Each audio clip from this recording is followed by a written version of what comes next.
Hi,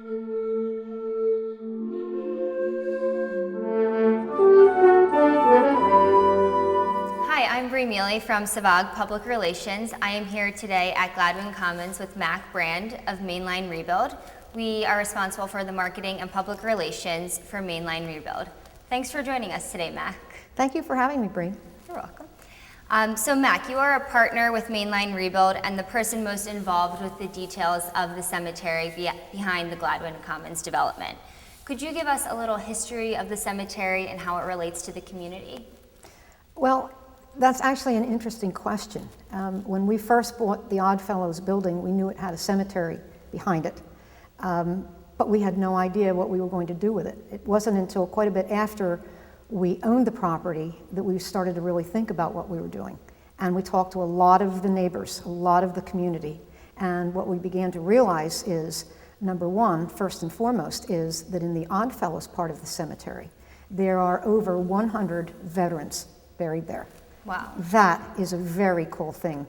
And this cemetery is really a great part of the life of everyone who lives in Gladwyne. Yes. And at the moment, it doesn't look all that great, but when we're finished, it's going to be properly landscaped. There will be entrance pillars, the circular driveway will remain. It's going to be absolutely stunning. And it will be a place where people can continue to, with care, walk their dogs and walk through the cemetery, around the cemetery, and then on into the Gladwyne Park, which is contiguous to the back of the cemetery.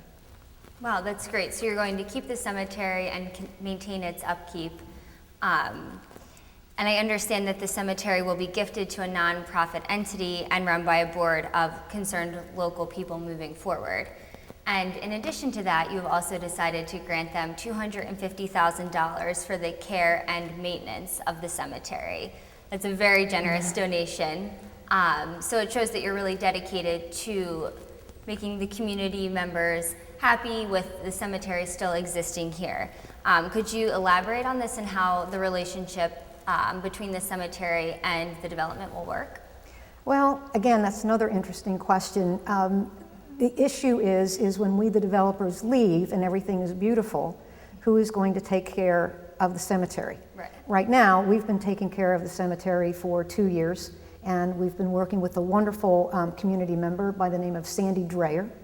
Okay. And she and I have been managing the cemetery, although there's really very little to manage. But nonetheless, what we want to do, what the partners want to do, is to create a nonprofit. And the nonprofit has actually already been created, but the people who are going to be on the board have not yet been selected. What we really want to see is people from the community who have either family there or who are just interested in this fantastic treasure that is a major part of the village of Gladwyne. And the $250,000 is certainly something that we are going to donate. It was also part of what we're being asked to do by the township. The township is very concerned that any cemeteries in the township remain pristine. Yes. And so we worked with them and we came up with that figure, and the income from that will be used to maintain the property. So it's really, it's a win-win for everyone. So Mac, is the cemetery going to be part of the development or will it be on its own lot? It will be on its own lot. The nonprofit will be gifted, in addition to the money, it will be actually gifted the cemetery itself. And by doing that, it has its own future. Nothing can be done without the nonprofit's approval. Okay. And in terms of the relationship of the cemetery, which is a combined cemetery of the church cemetery as well as the Oddfellows cemetery on one lot, it's behind the buildings on the property, and we will be landscaping with 10 to 12 foot arborvitae, upright arborvitae, along the back of it, and so that our units that are in the front of that, more on Writers Mill Road, they are going to be somewhat distanced from really the beauty of the cemetery. Yeah, so you and the Mainline Rebuild team are really going to ensure that the cemetery does not infringe on any of the residents' privacy, correct? That's right. So, nice. I mean, everyone who's buying a unit will be able to walk through the cemetery whenever they want. And the cemetery, it really is not that busy. As I said, there are people who are walking through, but other than that, it's not busy.